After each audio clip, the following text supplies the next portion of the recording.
What up, Buttercup?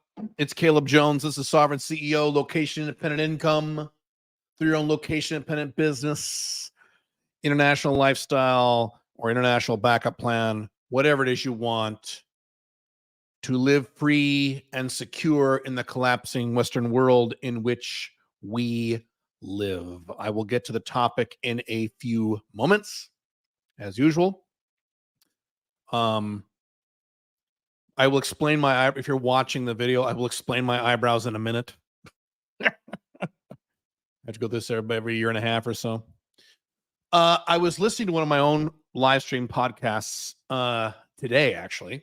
I was walking around downtown here at Earpiece, and I was listening to one of my own live streams from a few weeks ago, and I thought to myself, I say the F word a lot. I swear a lot. I say fuck quite a bit. Little too much, not a lot too much, but a little bit. So usually when I say fuck or shit, and I hear myself say it, I go, yeah, that's in context and that makes sense. Yes. Every once in a while, I'll say it. And I'm like, why did I say fuck in that sentence? I need to say fuck in that sentence. I feel like Gary Vee. Say it a little too much. It's kind of funny because when I was married the first time 20 plus years ago, and I was a much different man, much younger man, my first marriage, my wife at the time, my first wife, swore a lot more than I did. She said fuck all the time. And I said fuck sometimes. And then after the divorce, I'd ask my kids, because I don't really talk to my ex-wife. There's no reason to do so. And my kids, I was mentioning something about, with my daughters years ago when she was little. And I said, well, I say bad words, but not as much as your mom. And my daughter goes, you swear way more than mom does. I said, what? Your mom's dropping F-bombs all the time. She's like, no, actually, she swears less now that she's not married to you. So just like after the divorce, she swore less and I swore more. You can make whatever judgment call you want to make about that. That reminds me when I was in high school and I was a freshman or something, and the coach comes out for the PE orientation. He's like, now look, I'm going to say a word about bad language.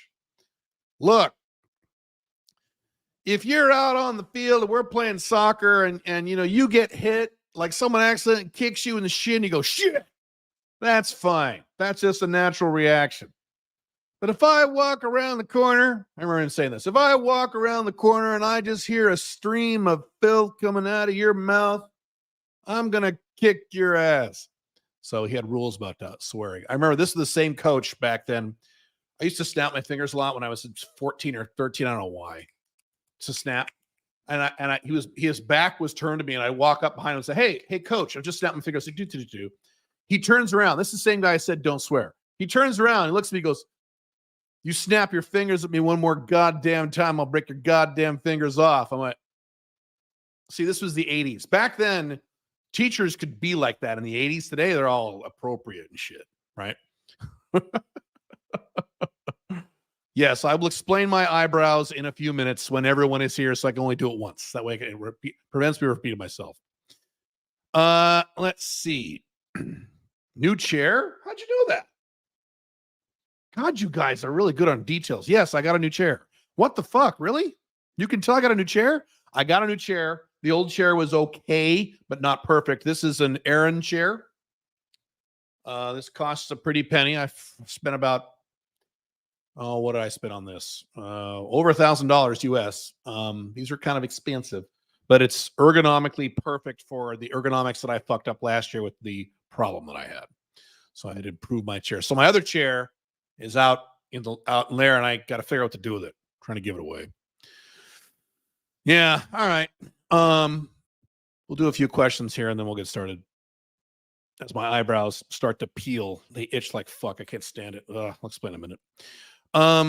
Time management and productivity and coaching for therapists. Do you think that's a good niche? Therapists is not a niche, but you're getting close. What is the least bad city to live in full-time in America? That's like saying, of the 4 dog turds sitting in front of you, Caleb, which one would you eat with a fork? So I can't answer that question. I wouldn't pick any city. My pick would be Dallas. It gets very humid in Dallas. I don't know about that. I mean, I don't know. Don't know. Couldn't answer that question. I must say that Gary Vee taught me absolutely nothing. Well, I learned a little bit from Gary Vee, but yeah, he's pretty his advice is pretty macro. He doesn't get into the details, and he does say that about him. He goes, "Look, I'm not gonna tell you how to do it. Shit." How is the debate format on Wednesday? You're going to have people come to the stream to debate you. Maybe I'll talk about that. Remind me, I'll talk about that later in the stream. I was going to send an email out. We're having trouble with our email because there's a new rule or law or something that Google just passed about. It's called DKIK. Some of you tech nerds will understand what I'm talking about. And you got to register your domain name for it, and we're having trouble with that. So yes, Herman Miller, Aaron chair. Yes. And it took me, I ordered this chair in December. It took a month to get here because of what's going on in Yemen and Israel. So the shipping is all screwed up. So it was like a 3-week delay in getting this chair. Great. I love wars. Wars are great. All right. I noticed that some people get quite offended if I don't drink alcohol if I meet up with friends. Fuck them. I don't drink alcohol. Someone doesn't like it. That's their problem. Why do people care so much about what others do and try to control their choices? Well, if you read my primary book, The Unchained Man, society is built around the 6 societal values. And one of those 6 societal values is conformity. People like it when you act like everyone else. When you don't act like everyone else, people get a little uncomfortable because you're different. We all like to say that we're different, but most of you aren't. I'm different to an extreme degree, but that's why people like people to conform. How it works. It's even worse in Asian cultures. Be glad you're in a Western culture where it's bad, but not horrible. Yeah. So shit. Let me get my notes up here. And I'm going to talk about one of my favorite topics, and a topic you guys have requested. I've talked about this a few times. I'm going into more detail today. Hang on a moment. Oh, my fucking eyebrows drive me crazy. Oh, my eyebrows. I have no eyebrows. It's genetics. So about once every year and a half, I have to get them re-tattooed. And for about 4 or 5 days, they look stupid. So I'm right now in that phase where they look stupid. And then what happens is the skin peels off and they look normal. So if you're watching the video and saying, what the fuck is Caleb doing with his eyebrows? That's it. In a week or two, they'll look normal again. If you noticed, those of you into details, my eyebrows look very gray. And that's because when I got them tattooed way back when, I waited too long. You're supposed to go in and get them touched up like once every 2 years or something. I waited too long. They turned gray. So I have brown hair, but like gray eyebrows, which was looking weird. So finally, I always say I'm busy and I don't care about my fucking eyebrows. I'm at this stage where I just barely give a shit, but I had to take care of it. So that's why my eyebrows, I look like I'm from Turkey. I look like you know what I look like? This is what I look like. I'm looking at myself, the camera right now. I look like, I'll have to use a nerd example because that's what I am. You remember Star Trek where I look like Ben Shapiro? Oh, okay. Oh, yeah. I see a little bit of that. Yeah. You remember the Star Trek episode where Captain Kirk had to get surgically altered, look like a Romulan, and he went undercover? That's what I look like. I look like I'm a Romulan. It actually looks better. And you actually look, do you guys who are old or not old, it's nothing to do with age, it has to do with genetics. You guys with really weak eyebrows or eyebrows that look gray, if you get tattooed eyebrows, you get them cleaned up, you will actually look younger. I look younger like this than I did with the gray eyebrows. I look like Eugene Levy from Goodbye. Oh, that's awesome. I look like the announcer in Gladiator. You have a better memory than I do. All right, cool. The one with the makeup? I don't remember that one. Yeah. Well, here's the other thing. The reason the eyebrows are shiny, and then we'll get to the topic, because I have to address this or else I'll have 10,000 people ask. You got to put this Vaseline shit on them for about a week. So that's why they not only look way too big and way too dark, but they're also shiny because it's like this Vaseline oil shit on them. It's great. It's wonderful. Love it. This is the joys of those you can be public figures. Whenever you have any modification to your appearance, 10,000 people are going to ask. You have to address it in advance. That's what I do. So here you go. Caleb is the polar opposite of Ben Shapiro. Boy, is that the truth. That is exactly right. I just saw, then we'll get to the topic. Last thing, I promise. I just saw the Ben Shapiro Destiny debate, which was last week on Lex Friedman's podcast. And I expected this big, knockdown, drag out, and they agree on all this shit. Like, yeah, Yeah, on the micro, the left and right disagree, but on the macro, and this is why America and the Western world is collapsing. On the macro, right wingers and left wingers agree on all kinds of shit, which is bad. That's not a good thing. I'm a libertarian. I'm against all this stuff. But I remember hearing Ben Shapiro say, Jesse was saying, so you're saying shotgun marriages were good? Because Ben Shapiro was saying 2/3 of marriages prior to that were shotgun marriages where men were forced to marry women because they actually got them knocked up. And he's like, and Jesse's like, so is that a good thing? You like that? And Ben Shapiro's like, absolutely, 100%. It was awesome. And I just went, all right, let's get to the topic today. As many of you know, if you follow my content, I made the decision, and I made this decision many months ago in August of last year, actually. And it was a decision I had to make. It wasn't a decision I just came up with on a moment. I really had to think this through because this is a big decision in my life. I made the decision that I'm going to do everything in my power, my considerable godlike, emperor-like power, to make 2024 the best year of my entire life.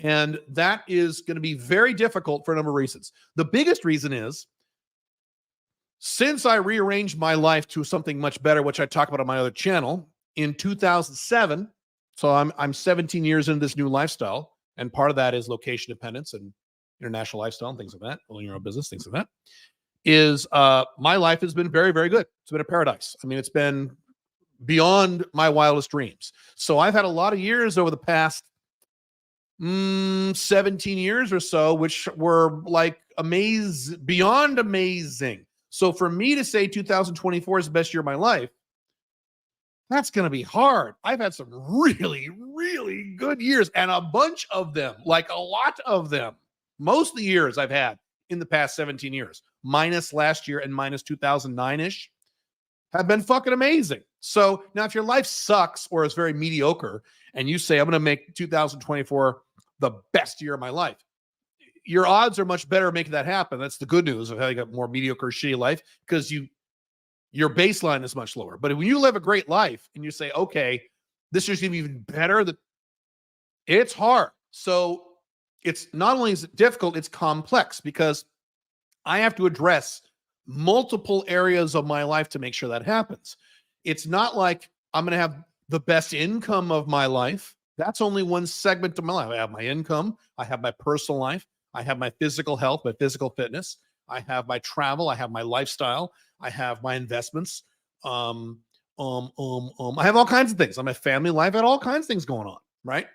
So I have my logistical day-to-day life, my weekly life, all these things, right? I'll cover that in a second. So you have that. So I have to address all these areas, not just how much money I make or how well I do in my personal life or losing weight. So it's much easier to say, in 2024, I'm going to lose 40 pounds, or in 2024, I'm going to double my income. That's just one area of your life, and that's hard enough. I had to hit all these areas because I said it's the best year of my life overall. Number one. Number two, another reason this is going to be very difficult for me is that I'm old. I don't look old, but I'm very old. I'm an old man. I'm about to turn 52 in a few months. And when you get older, your physical baseline, which is attached to every other part of your life, gets more difficult. I have spoken about over my other channel many times. When you cross over age 35, and absolutely when you cross over age 40, in order to stay healthy into your 40s, 50s, 60s, 70s, it's almost like a part-time job. Prior to 35, you don't need to worry about it. But when you're well into your 40, then Jesus Christ, you have to so now someone's saying I look like Norm Macdonald as Bob Dole. Oh, that's a good one. Yeah, that's true. I'm seeing that too. Yeah. Where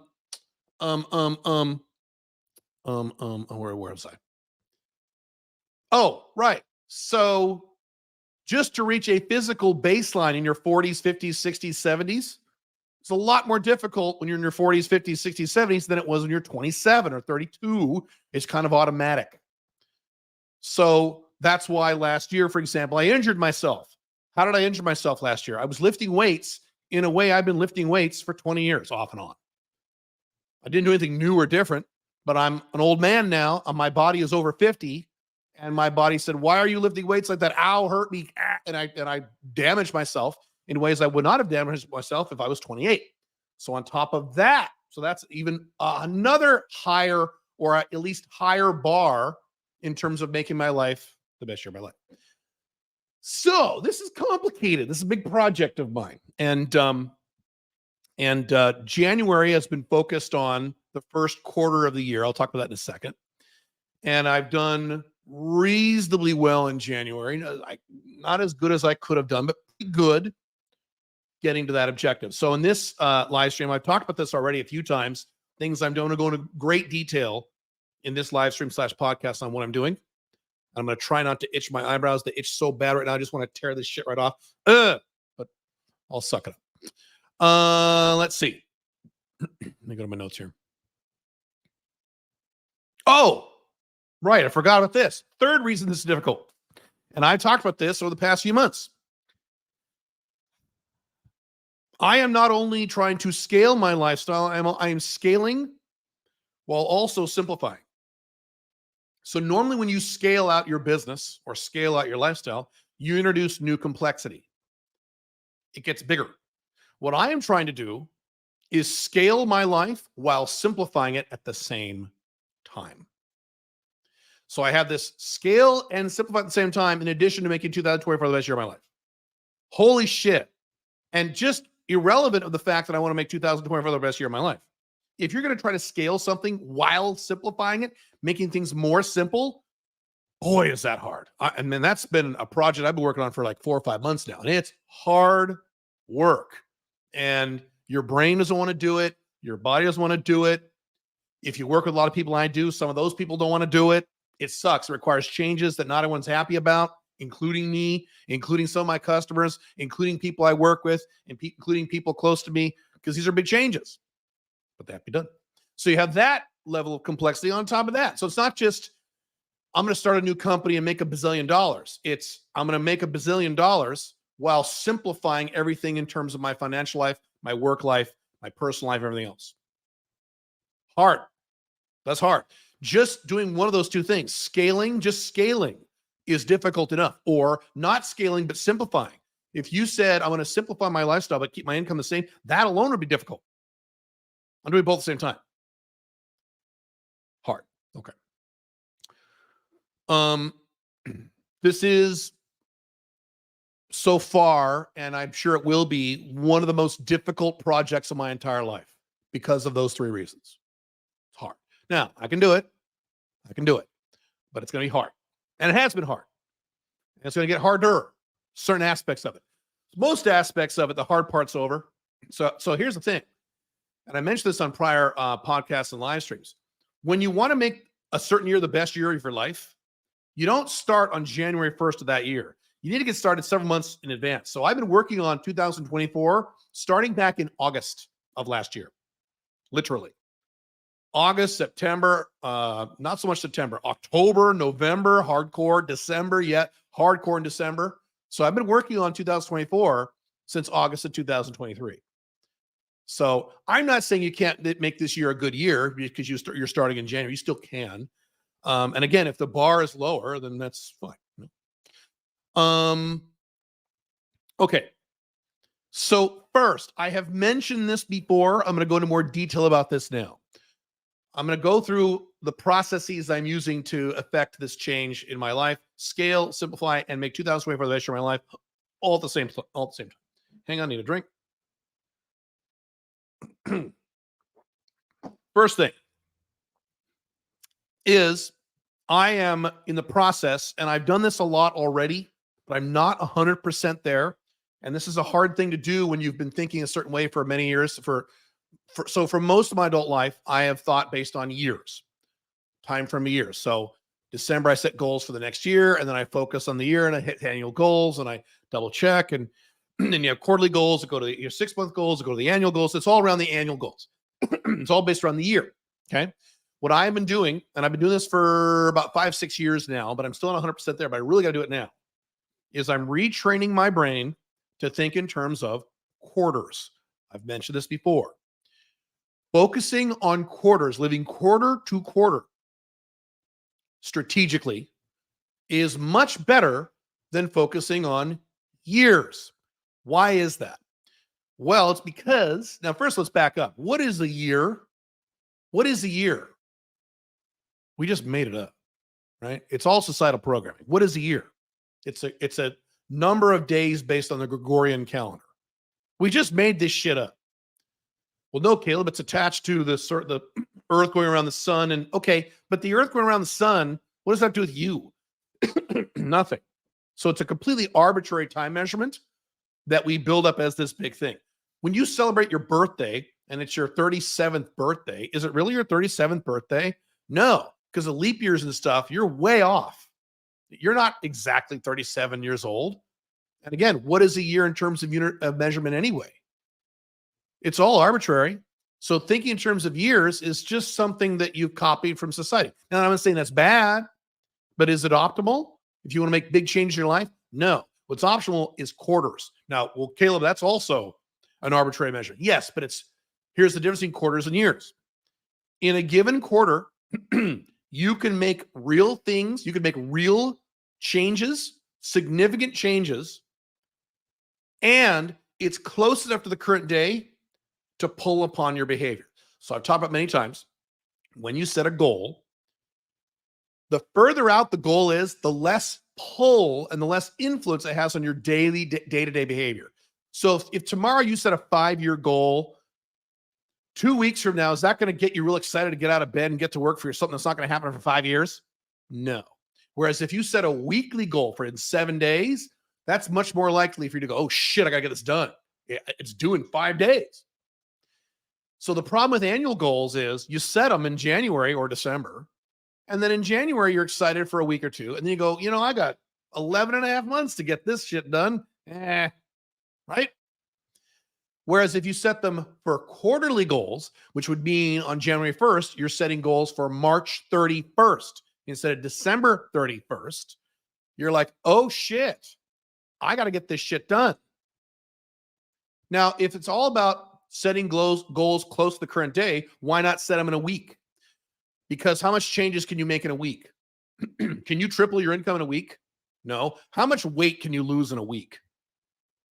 Not counting if you starve yourself and fast and, you do a Wolverine thing. Not that. You're under normal dieting, how much can you lose in a week?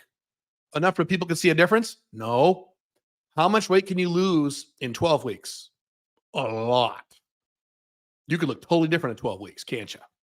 So how much money can you make or increase in 12 weeks if that's your focus? You can do some fucking damage in 12 weeks. So a quarter is this perfect combination of it's close, but it's far enough you can make real progress and really make some things happen that are exciting. So you have to retrain your brain, and I've been doing this for 5 years, I'm still not there.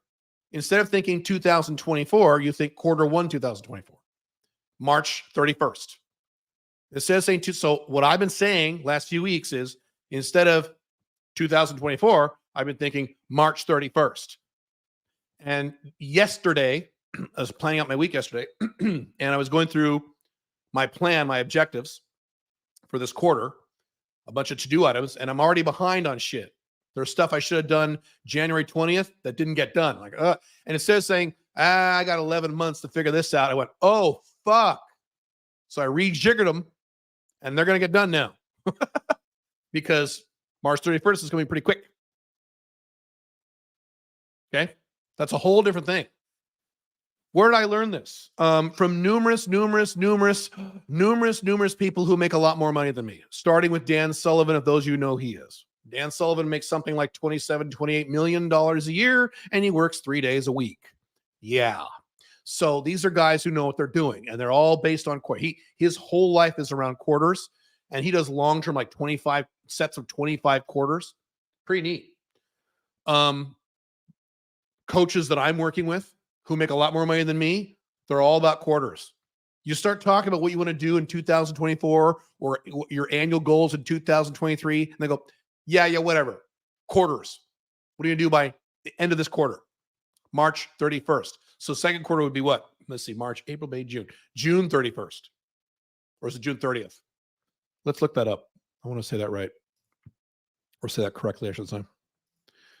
June, April, May, June 30th. All right. So After March 31st, it's going to be all about June 30th, not December. It changes everything in your life, and I strongly recommend you make this change. Dan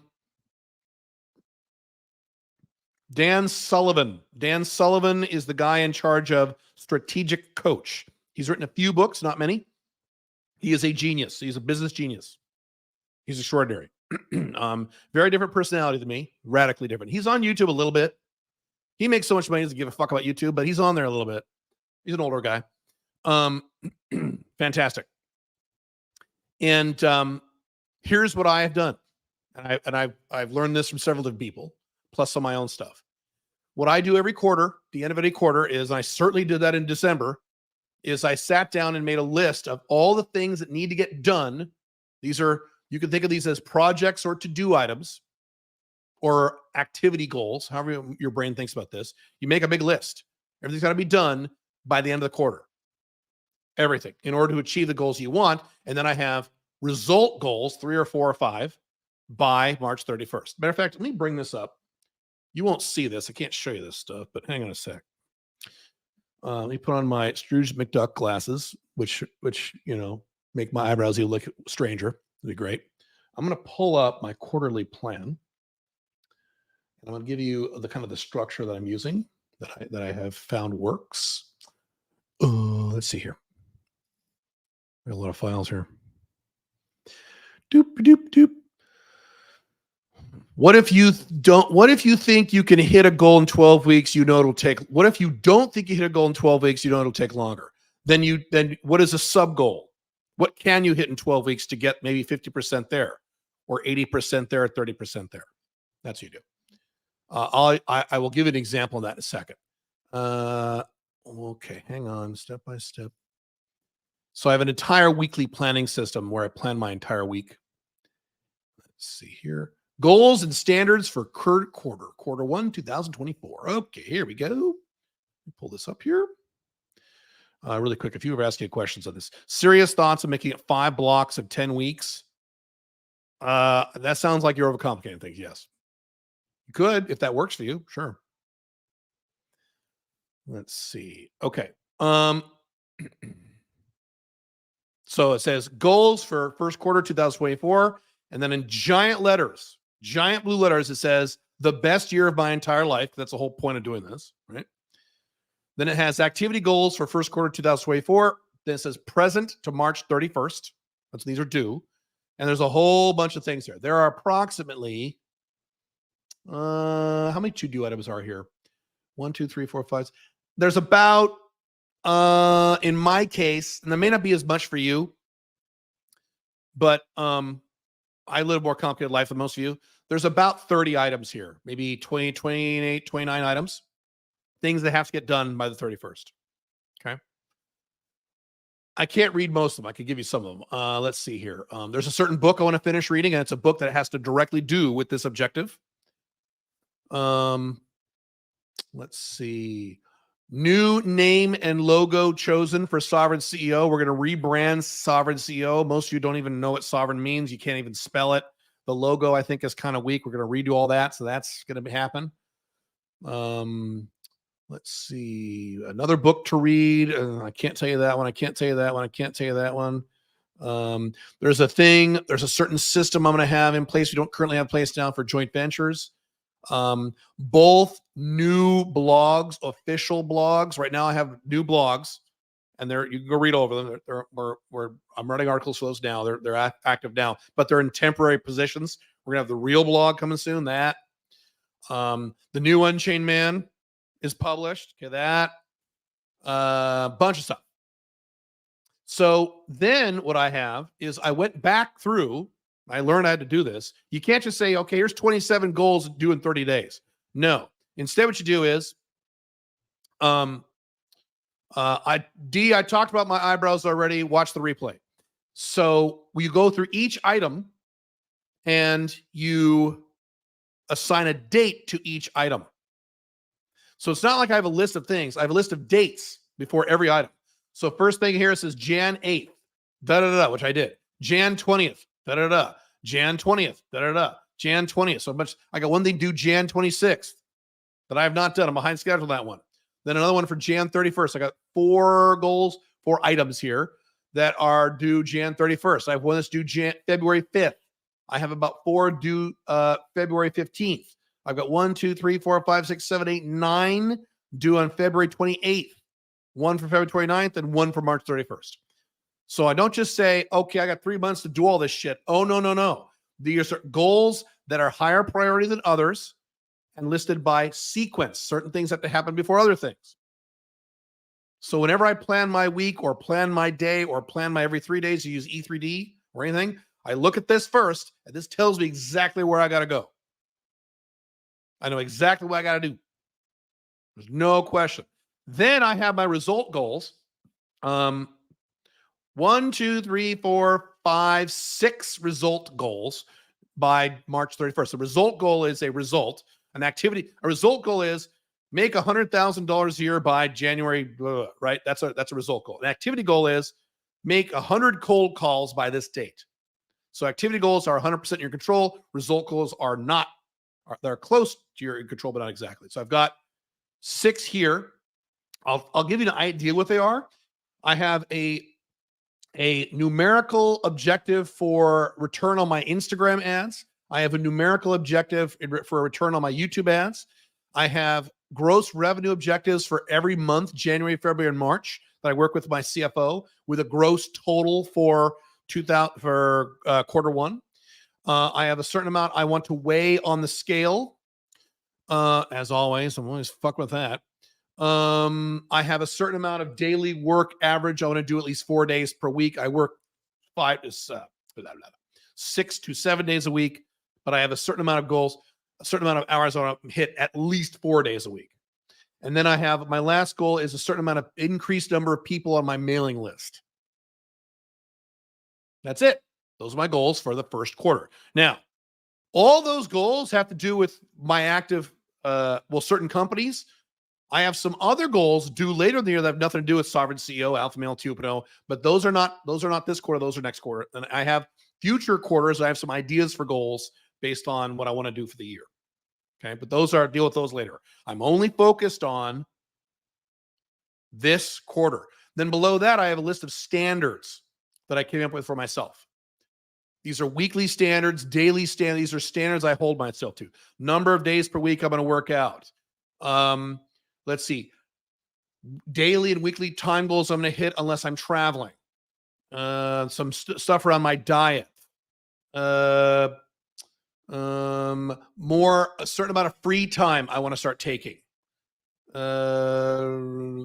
Total number of offerings in all of my companies. So here's one. Here's a new standard that I've never had before.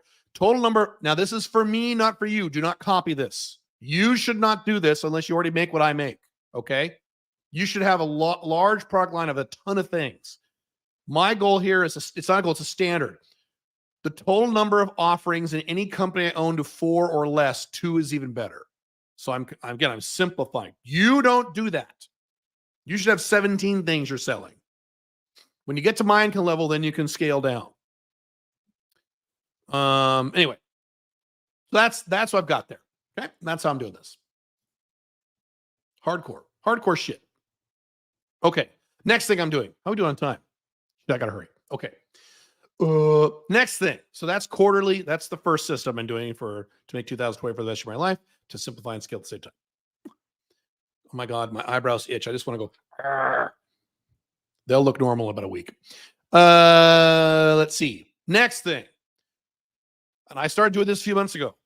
I have gone through every piece of my life, including and especially my businesses, but every piece of my life.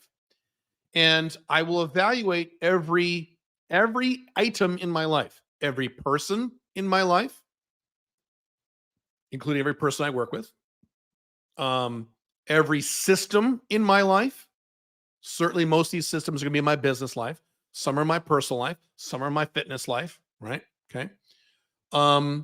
Every piece of software, every tool, everything. Okay. And I will go to each item and I will look at that item or person, and I will say, is this person or item or system, whatever it is. I'll say person or item. Making money, making me money. Is this person or item making me money, costing me money, or breaking even? And if I don't know, I got to go figure that out. I must know. This is a business. This is a business thing now. Okay. Every system, every item, every product, every piece of software, every person I'm working, everything. I pull it out of the pile of things and I take that person or item. I look at that person or item and I say, okay, is this making me money, losing money, or breaking even? And I have to ask that. Okay. Then, if it is making me money, if they or it, I'll say it, is making me money, is it making a lot or a little as compared to how much time and resources it takes me or takes others? So in other words, is it making some money, but I got to put extra time and resources and effort, or other people under my companies have to put extra time, resources, effort into making some money? Is it making a lot of money? What's the ROI? What's the profitability level? Okay. Examples. I canceled, too many of you were upset about this. I canceled the UMS program, formerly the SMIC program, last year. I also canceled the Founder Sanctum program last year. Why did I do that? Were they not making money? They were making money. But when I evaluated them and I broke out the numbers in terms of how much time and resources they were taking, how much money they were making, comparing that to other things I was doing in that business and other companies, how much time and resources other things were taking, how much money they were making, it was very small. I said, I can't focus on 27 things. I have to, again, scale and simplify.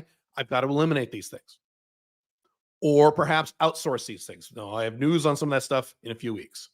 But I can't do these things anymore. Oh, here's a note. I didn't realize this till a few weeks ago. Andrew Henderson of Nomad Capitalist did the exact same thing in December. Those of you who watch a lot of his videos, I watch a few when I can.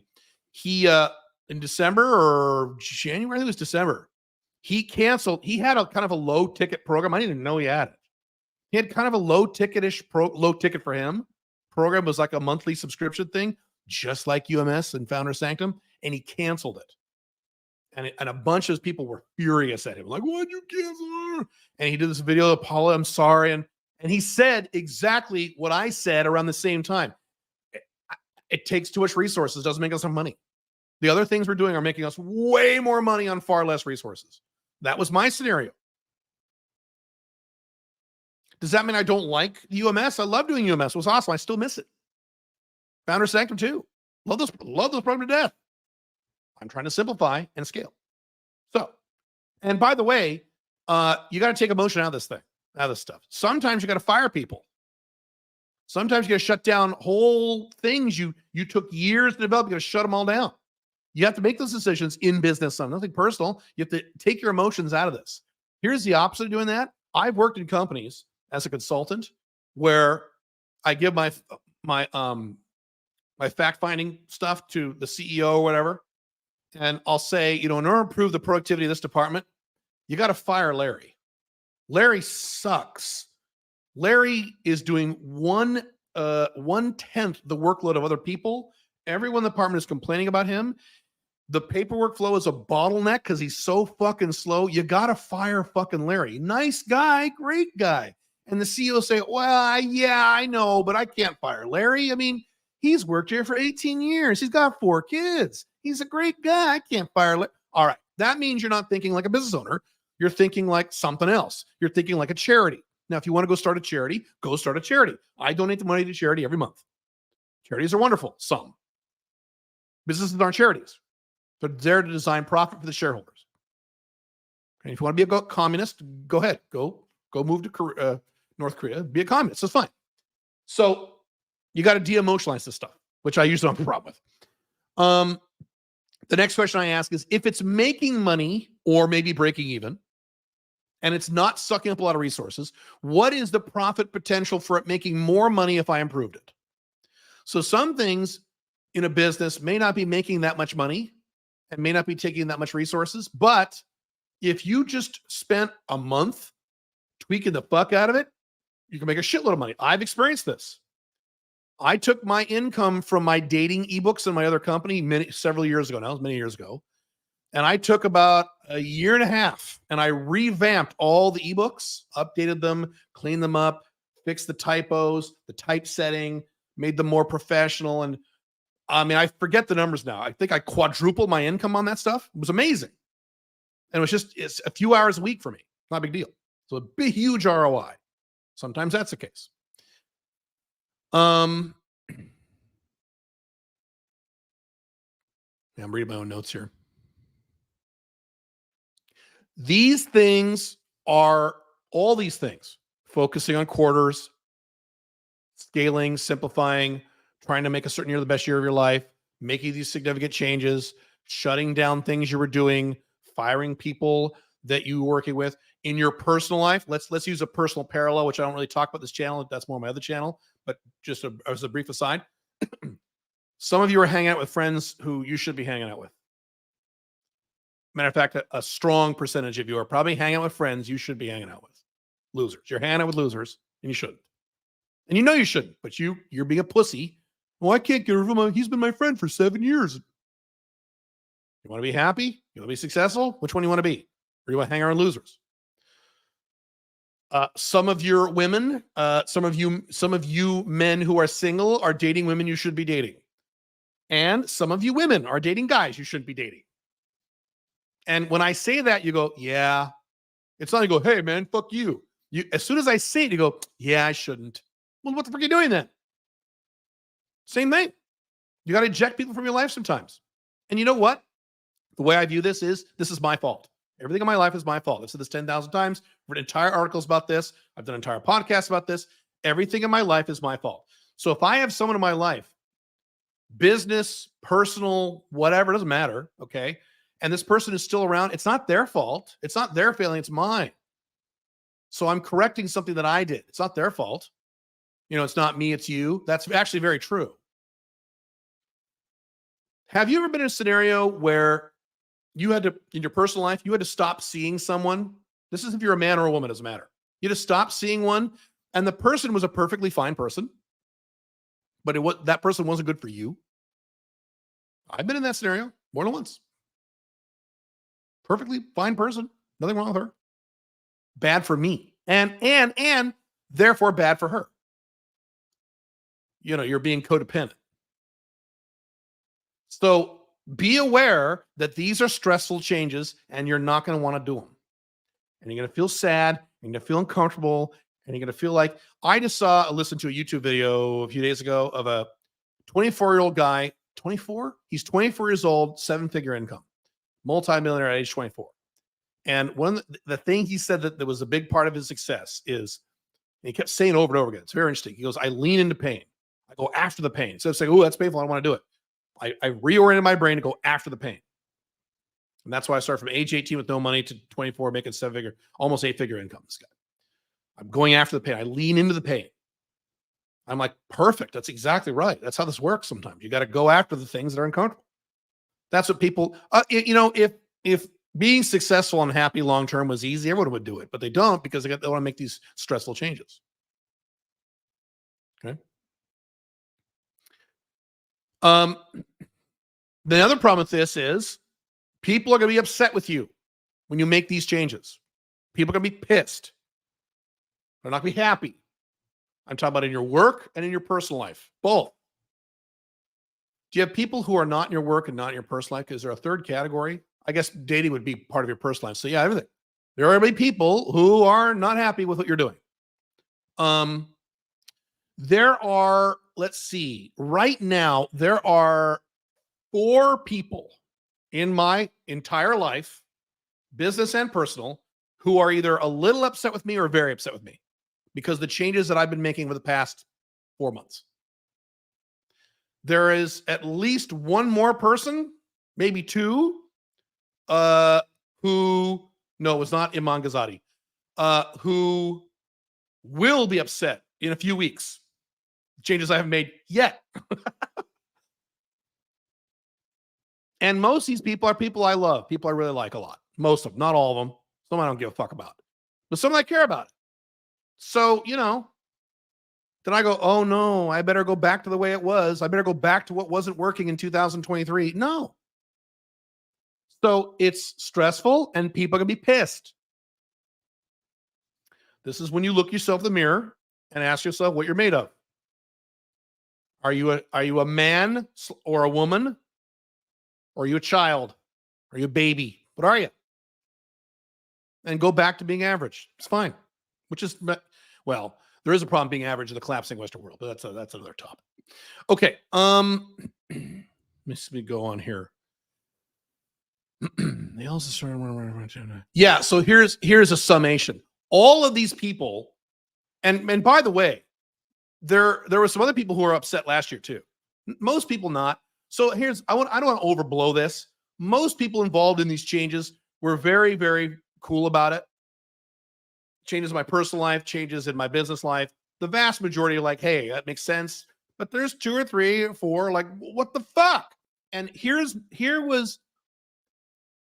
they all said in different words the same thing. The summation is, you did it this way last year or the year before or the year before. Why the hell are you not doing it now, this year? You did it last year. You did it in 22. You did it in 2021. Why aren't you doing it now? We spent all this time and effort doing it this way before. And now you're just going to chuck all this? Or now you're going to change all this? Or now you're just going to stop doing this? What the hell, man? And my answer to all these people, and it was just different words, or different conversations, every person, I would say, because what happened last year didn't work. Or what happened in 2021 didn't work. Or it worked for a while and now it's not working. It requires changes. It didn't work. You don't keep doing things that don't work. All the millions of people in the Western world who are still going to college, because college used to be a really good idea back in the 1960s, but they're still going to college. They haven't updated their software. You don't go to college now unless you want to be a doctor, you moron. You don't do that. It was a great idea, but you don't keep doing it. You don't keep doing things that don't work. The entire Western world, Western civilization, worked amazingly well many decades ago, hundreds of years ago. Now, no. And you're still clinging to this thing that doesn't work anymore. If it doesn't work, you got to make changes. And sometimes you got to make big changes. And a lot of people, not a lot of people, some people are going to like it. That's the way it goes. And it's not fun. Again, this is not fun for me. It won't be fun for you if you do this change, but you got to. You have to. Especially those of you, this is again more of a topic of my other thing, is those of you need to make some big changes in your person, like going through a divorce or something like that. I mean, I went through that. I know what that felt like, but I had to do it. You know, this is the first time I've had to make changes in my life. I've done this before. Let's see. On the flip side, there are, let's see. So those people are upset. There are 1, 2, 3, 4 people, another 4 people in my life, personal life and business life, who are very, very happy about the changes I've made. So the people being happy, you'll have some people who will be pissed off at the changes. You'll have other people go, thank God. You should have done this 2 years ago, 3 years. Well, thank God you're doing this now. Thank God. Good. So you'll have the same number of people, hopefully more, who are happy with the changes you're making. But sometimes you may not. Just be aware of this.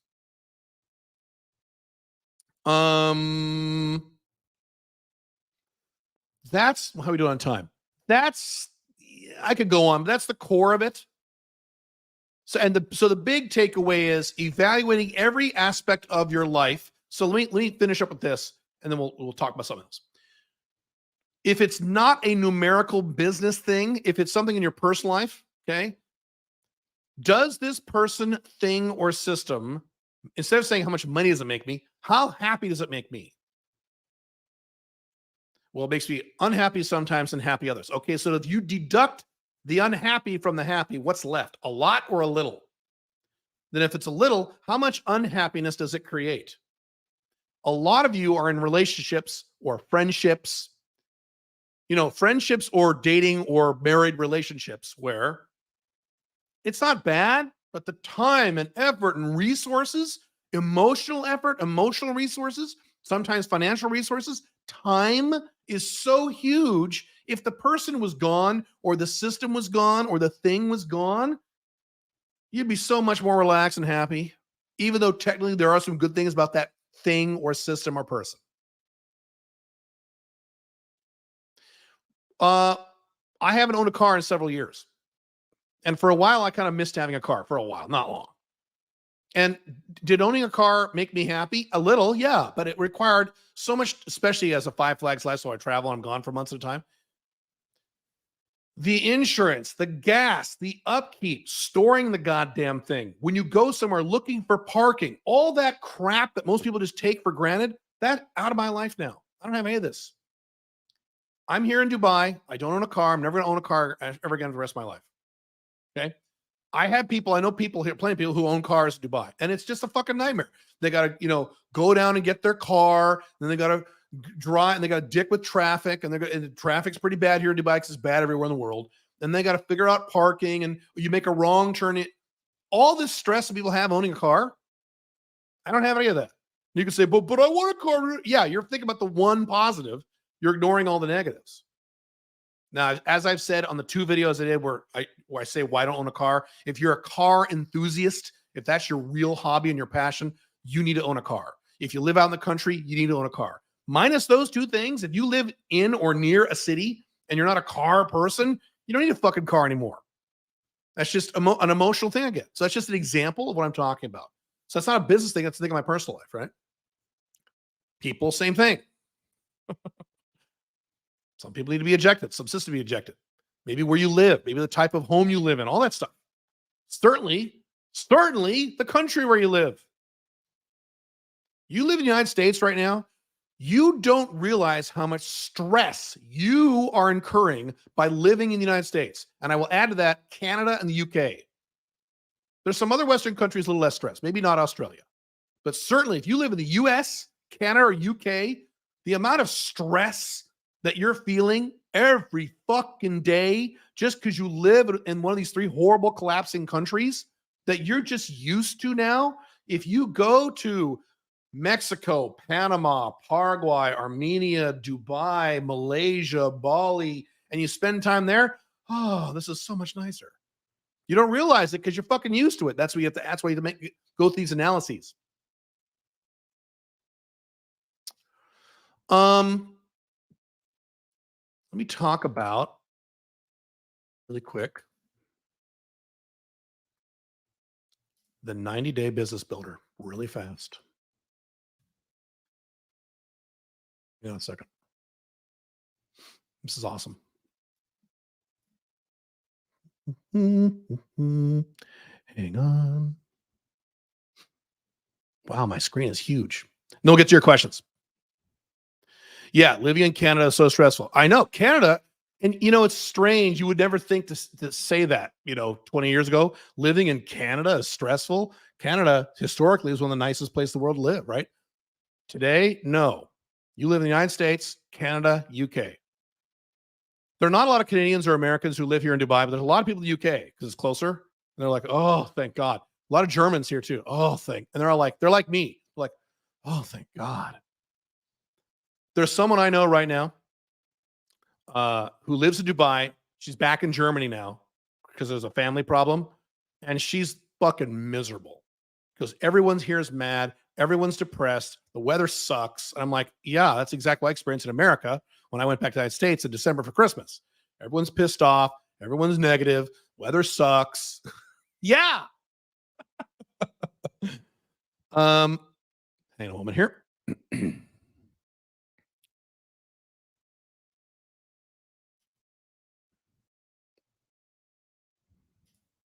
One second, we'll get to your questions. Hang on a moment.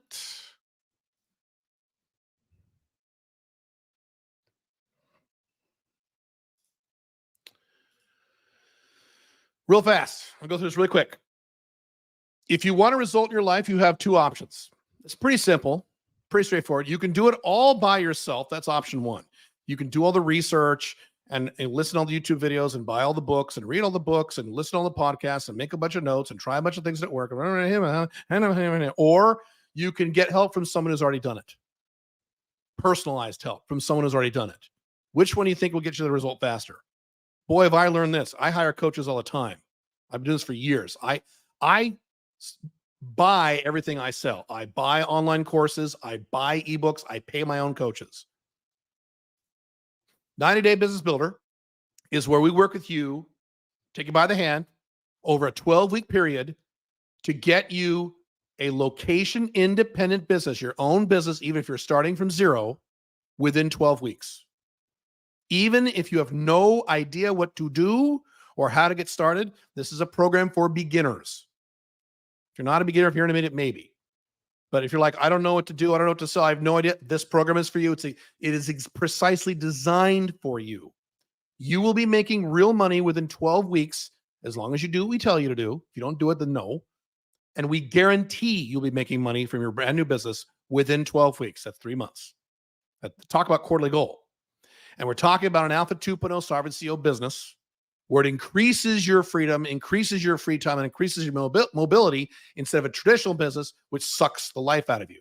And then, if you want, you can escape your collapsing country because we only teach location-independent businesses. That's it. A lot of you want to leave, and you can't because you're not location-dependent.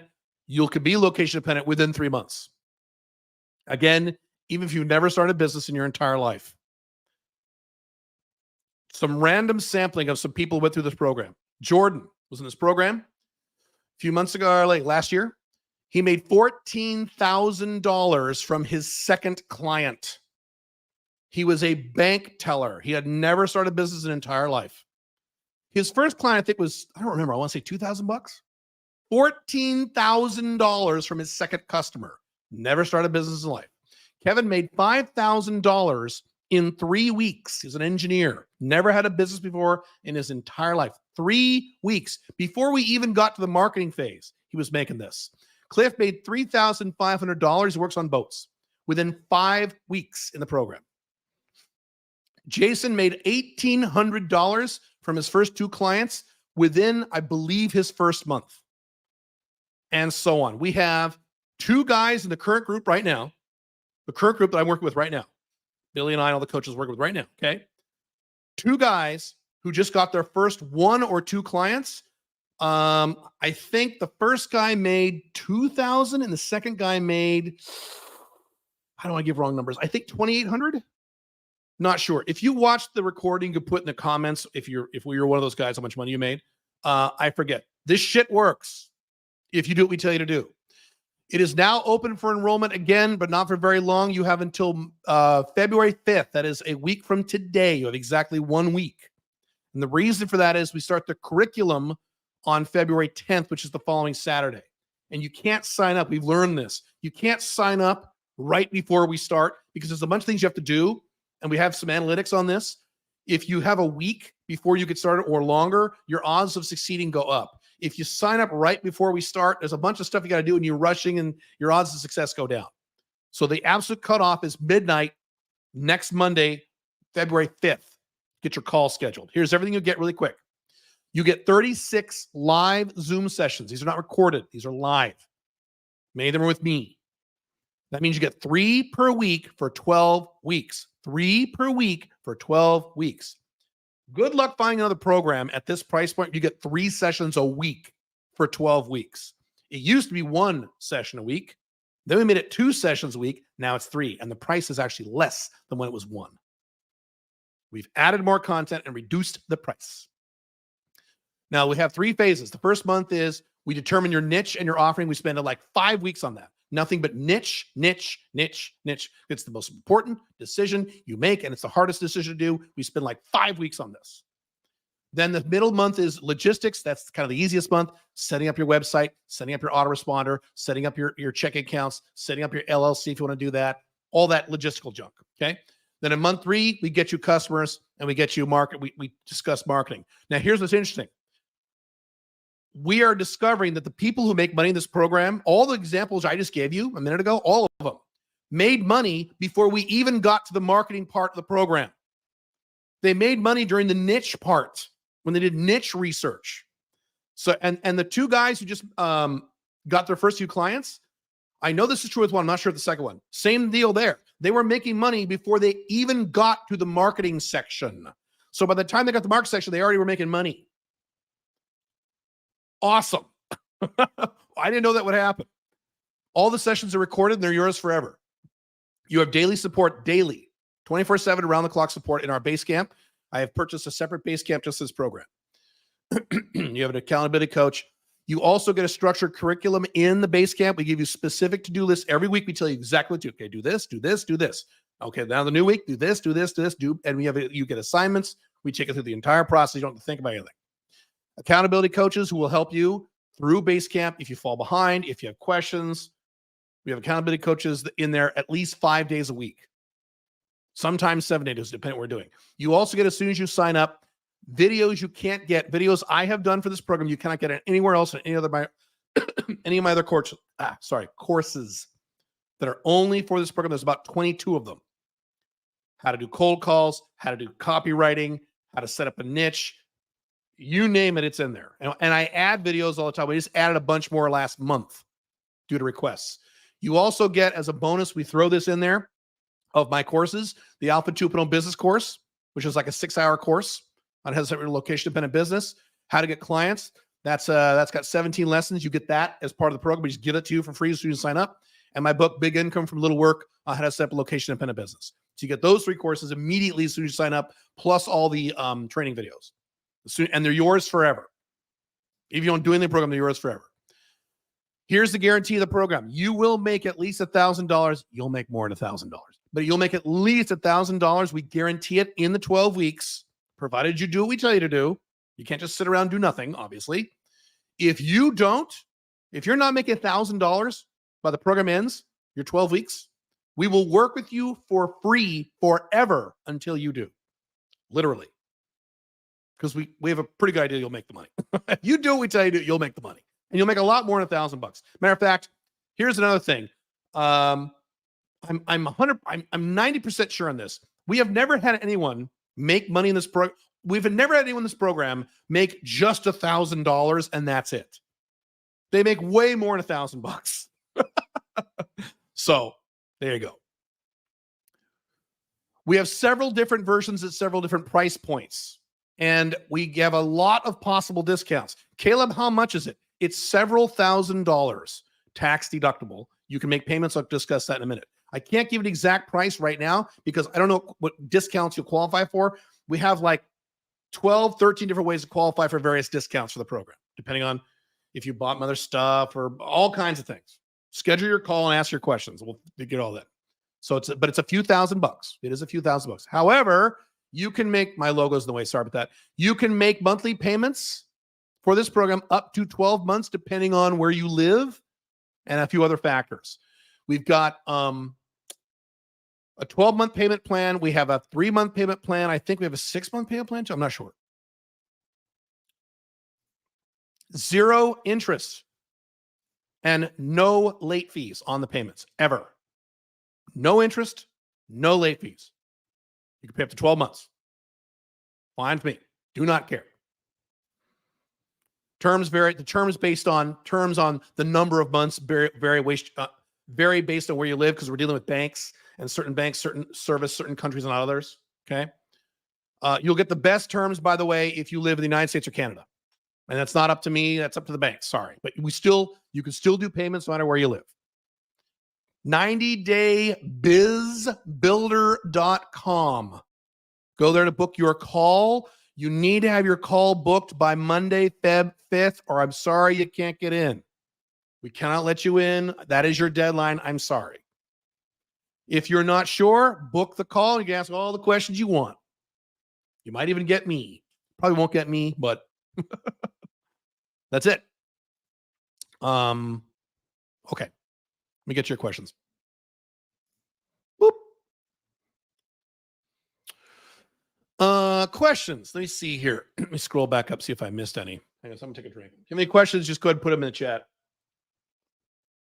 I can't hang out for as long as I normally can, but if you have questions about my eyebrows, watch the replay of this. I discussed that at the beginning of this. The September, December run up to go time is absolutely brilliant. Genius really like it. Cool.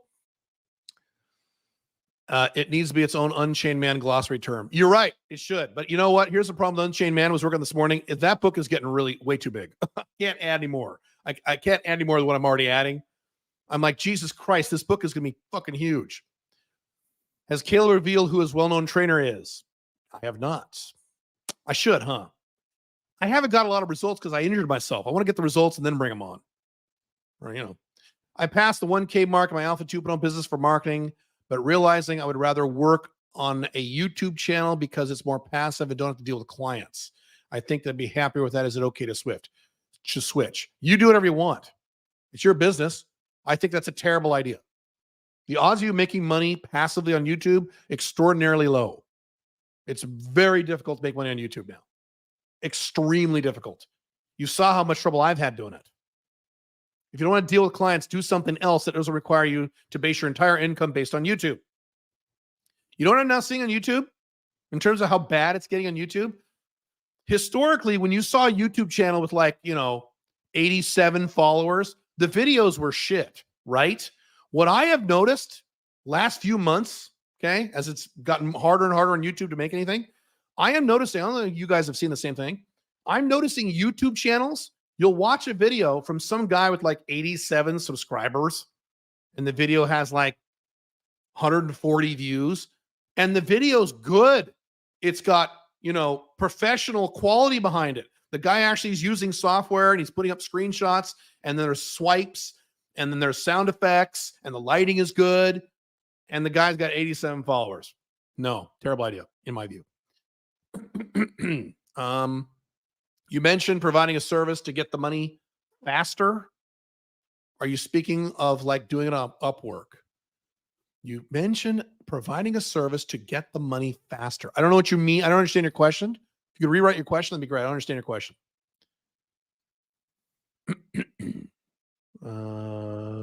Let's see here. Your business coaches can't answer that question. What do you think about moving to Russia to escape the collapsing West? I've been asked that question many times. Russia is okay. There are at least 8, 9 countries that are better than Russia. So that's not the best. Unless you love Russia. Are you the guy who loves Belarus? You are. So you're the guy, if my memory is accurate, you're the guy who worships Belarus. You'd probably love Russia. Go ahead. Do you have any coaches that you learn from for game? Are you talking about women? No. It's funny. I truly can't spell sovereign without making a funny face. I know that. That was a mistake on my part. I'm planning to start FB ads for a campaign for the first time. Good. Do you have any suggestions on what you think may help? Massive A/B split testing all over the place. So you don't run 2 ads or 1 ad. You run about 9. You set about 9 ads and you A/B split test the fuck out of those things. That's what you need to do. I am now recording.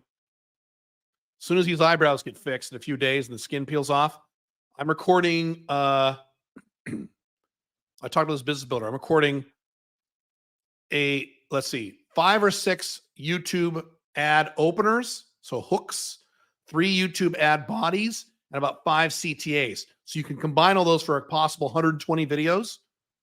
120 videos we're going to A/B split test. Now, you don't need 120 ads. You should do about 10. That's it. $5 posts. Linda, I don't know what you're talking about. I don't understand. If you could rephrase your question. Why do people make certain judgment calls about certain things without doing any research? NFTs, crypto, AI. Because human beings are irrational, and people in the West are as irrational as they've ever been in the modern era. Everyone's an expert on things they don't know anything about. You should have seen the uproar when I moved to Dubai. All the guys in my audience and other audiences saying, Dubai is terrible. Have you been to Dubai? No. You don't know anything about Dubai, but it's awful. So that's what people are. I have an email list with 9,000 emails, and it's cost me $100 a month and doesn't make me money. What the hell? Are these emails who have purchased or had opt-ins, or is it a list you bought? However, still feel that moving a list is more than yeah, you should be making shitload of money on 9,000. You added 9,000 emails to my list. I'm making money, dude. You should be making 5 figures a month off that list. Yes. Unless it's a list you bought from some guy, some random bunch of emails. That these are people who physically opted into something. That's a huge asset. Yes. Do you have a separate list for everyday things like shaving, laundry, grocery, shopping, etc.? How do you fit them in your calendar because they aren't priorities? I have a live stream coming up about that. Wait a week, and I'll talk about that in detail.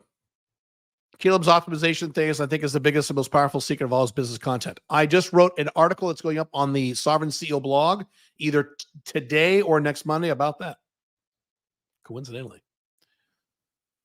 Caleb, I could make a really good, really long blog post about something. I could also make a 10 to 15 page ebook for $10, but I don't have products available yet. What would you do if you were me? I'd write a series of blog posts, 3 or 4 of them, and I'd start a blog.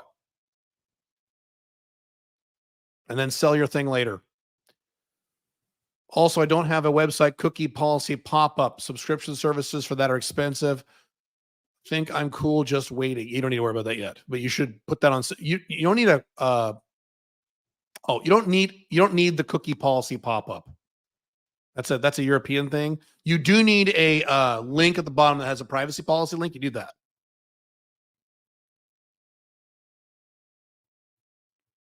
Let's see here. You guys are talking to each other. Okay. If a sovereign CEO wanted to do a long-term fast, not eating for days, weeks, months, and time, how would you still be productive during that time? You'll be more productive on an empty stomach. We just talked about this in the Business Builder program right before this. You'll be more productive on an empty stomach. Yeah, you'll get hungry. That's the problem. Drink a lot of water. I've done fasting. You're more productive. You have more energy and you're more focused when your stomach's empty. It'll actually help. Is coaching therapists who specialize in CBT, cognitive behavioral therapy, a niche? Probably. Yep. 26-year-old CPA working remote at $95,000, currently working W-2. Oh, that sucks. But working on business soon, living in Bogota, and it's great. Yeah, Bogota is awesome. Caleb, any thoughts on an A2 business that operates as an external business unit that professionalizes processes activities of an already successful business and be an external unit running their back end? I don't think I understand what you're saying. I don't think I understand what you're saying. You got to be more specific with your example because that could be 10,000 different things. Where'd you get those glasses? As usual, I don't spend money. These are $3 on Amazon. I got a pack of 5 of them. I understand the value leading into pain, but it's not easy to make yourself do high anxiety things. Do you know any mind tricks to help you push through? I try to think of the ongoing current pain. There are no mind tricks, but there are physiological things you can do, but they're the things I've already said 10,000 times. I've said them so many times, you can probably say them along with me. Here we go. Let's go along with me. 7 to 8 hours of sleep every night, no matter fucking what. Number 1. Number 2, hard exercise where you're sweating a lot every other day. Number 3, drinking shitloads of water all day, all the time. Number 4, getting a hormonal blood panel for your blood and checking out your levels. If you're a man, that is testosterone, estradiol, T3, and vitamin D. If you're a woman, you add to that progesterone. Do those things, and that'll make it a lot easier. Thoughts on Montevideo? Montevideo is fantastic. I don't mind that it's probably the most expensive Latin American country. Quality of life was other. Yeah, Montevideo is awesome, dude. Love it. Hell yeah. All over that. What do you think of Japan as a living flag? Looks like getting residency is a total pain in the ass, but it seems like a cool place to live in once you get in. I'm going to visit later this year. That is if you love it. Japan is if you love Japan. Japan is very particular. You'll either love Japan or you'll hate Japan. So if you love Japan, now here's the problem. You need to get residency. It's hard to get residency. Then you got a visa hop. I don't believe in doing that long term. If you're going to live somewhere, you should have residency there. If you can't get residency, then you should pick another country. But if you love Japan, yeah. Japan's cool. It's not my favorite. I mean, I think China is way more exciting than Japan, but everyone's different about that. Does your program take care of scaling the business as well? It does not. We start a new business. We do not scale a business. If you want help scaling a business, you can hire me for a one-on-one coaching. I have 1 slot left. That would be Caleb, www.caleb.top/coaching. www.caleb.top/coaching. I can help you scale a business, no problem. Because getting a client is this is the same person. Because getting a client is not that difficult. However, multiple clients is nightmares times. Yeah, no, we do not teach you how to scale a business. You can't do a lot of scaling a new business the first 3 months. You're building it. If you had a couple of countries to retire to, which would you pick? I know you don't plan on retiring completely, but if you weren't running a business while retired, is more what I'm thinking. Southeast Asia and or South America. I lean towards South America. There are a lot of good places in South America. Paraguay, Ecuador, Uruguay. There's 3 right there. You know, maybe Colombia, maybe Mexico. So really, if you're looking to retire and relax, you're looking at Latin America, maybe Southeast Asia, but more Latin America. About the email list, yeah, it's opt-in for a free ebook. I guess you need to find a product. Yeah, dude, are you insane? I'd be making 5, 6, maybe not 6 figures. Not on. Well, I don't know. I could do 6 figures on that, but I'm an exception. You should be making 5 figures a month on that right this minute. You need to find something to sell right this minute. And if they opt in for a free ebook, you know what to sell them. Hire someone to write a course or a service based on what that ebook was and sell it to them and start sending them content every day. Yeah, man. I mean, providing a service to another business, like accounting, for instance. Okay, that's good. You can make money faster starting as a business, providing a service such as accounting, not website blogging. Your blog sells your accounting. I'm not talking about you making a blog and making money on a blog. I'm not talking about that. So in Business Builder, we wouldn't have you do that. We would have you do it. In the 9-day Business Builder, I didn't have that in the slides. You're going to be a coach, consultant, or have a business. Excuse me, coach, consultant, or sell a service. So you are going to provide an accounting service, niched accounting to a narrow niche only. Then you'll have a blog or a YouTube channel, whatever, to sell your accounting services, not so the blog makes money. That's what we teach. Make sense? If you want to start a blog to make money, you won't make any money for a year and a half. I want you making money in 3 months, not a year and a half, which means you're right. You will do something like accounting. Correct. You're exactly right. Upwork seems very competitive. Yes, you do not go on Upwork to market your services. You hire people on Upwork if you need to. So I imagine that is hard too. What method for driving sales are you recommending? Paid ads, if you want to spend money, that would be YouTube ads or Facebook ads. Or if you don't want to spend money, A, your warm network, and B, cold calls and DMs on things like LinkedIn. We have people doing all 3 of those things. That's it. Not going on Upwork. You don't want to be on Upwork. It drives the prices down. You want to have your own business and hire people on Upwork and do your own marketing. Or hire people on Upwork, do your marketing. I'm planning on doing the Get Residency for Mexico and Paraguay and the 9-day Business Builder around the same time. Would that get me some good discounts? That would give you little discounts. All of those things, Get Residency Mexico, Get Residency Paraguay, and 9-day Business Builder have direct costs to my company.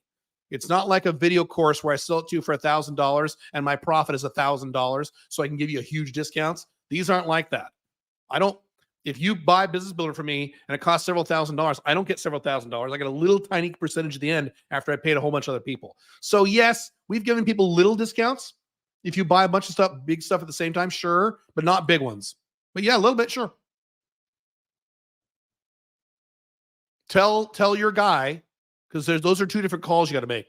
The Get Residency service, you'll talk to me or Billy. The Business Builder, you'll talk to Nizar or Matthew. So anyway, let the guy know or the person know you, or at least both.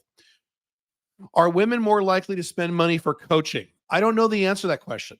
My guess would say yes, because women are more open to do those kind of things, but I don't know. It's a good question.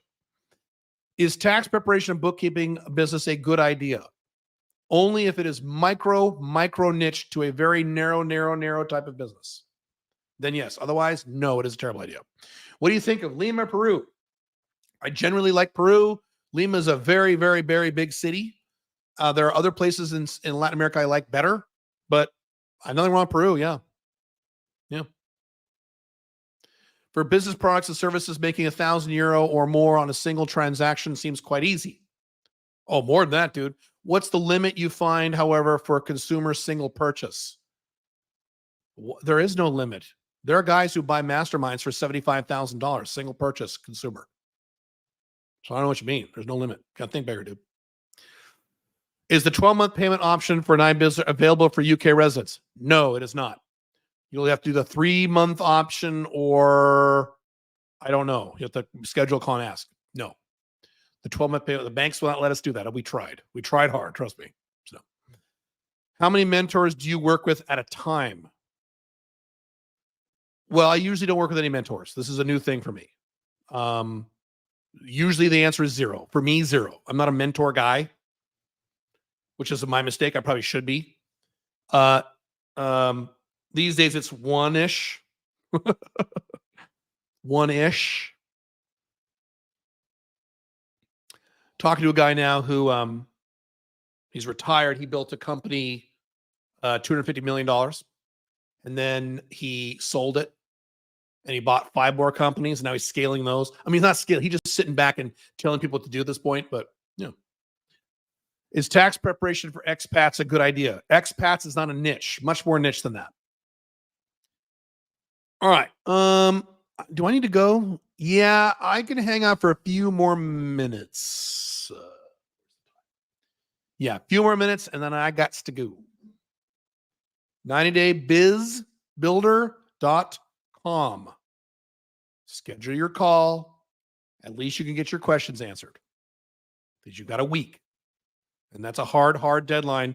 The evening of, so that would be 11:59 p.m. EST, February 5th. That's your deadline. After that, I'm sorry, we can't take you. And we get people all the time. Can I sign up? I'm not sorry, I'm a day late. No, you can't. Sorry. Well, when are you doing it again? Well, I don't know. It's not like you didn't know the deadline, dude. I scream it to the top of the rooftop, so you guys know what the deadline is.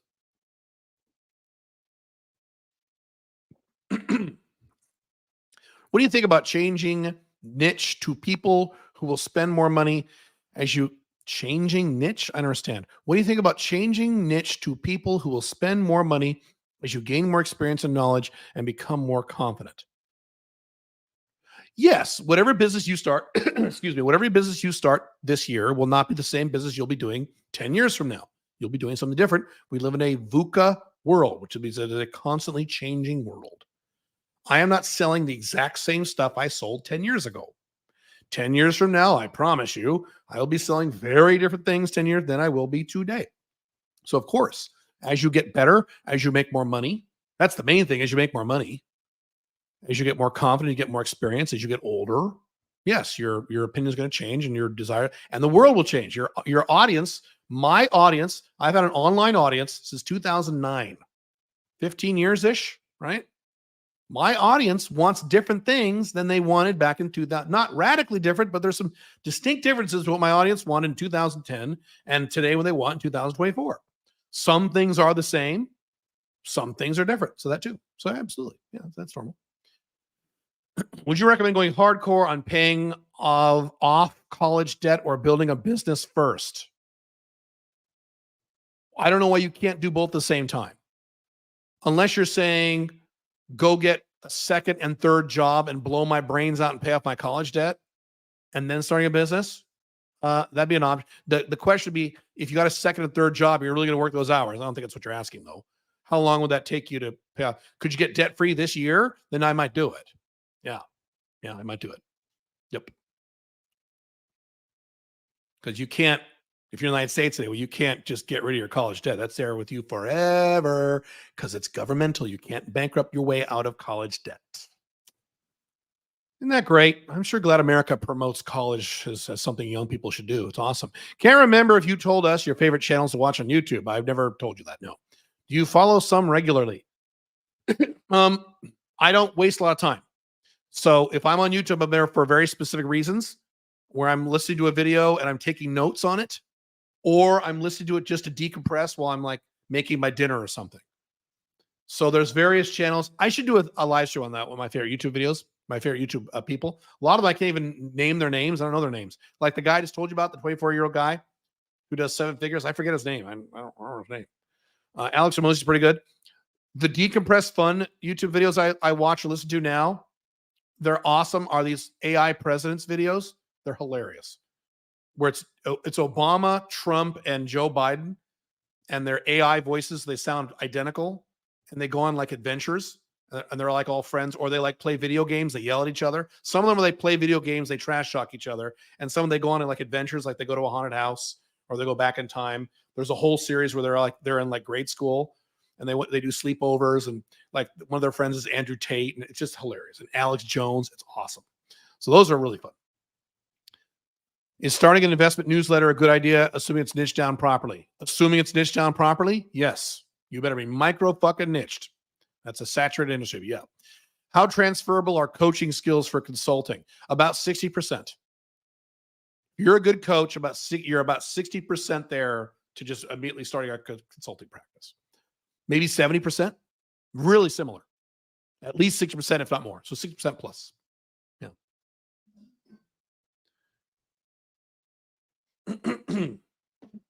All right, one or two more questions. Offering a niche of companies to run a department, say HR or accounting, and become an external business unit. Of course, that's a great idea.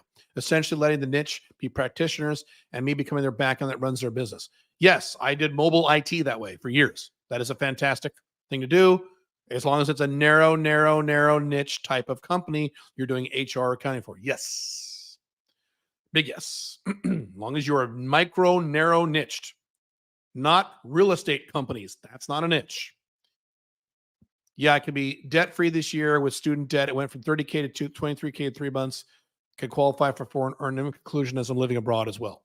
Well, I don't know why you can't pay off that 23K this year while starting a business, unless you're going to double your work hours and work 2 jobs. And if you qualify for FEIE, dude, yeah, I mean, so yeah, I do the same thing at both times. I do both at once. Yeah. Working as an engineering consultant, hourly rate contract with what? Don't do hourly rate. Terrible idea. Working as an engineering consultant, hourly rate with one client. What's the best way to transition to other models with more clients? That's a very broad question. I don't know what you're doing exactly.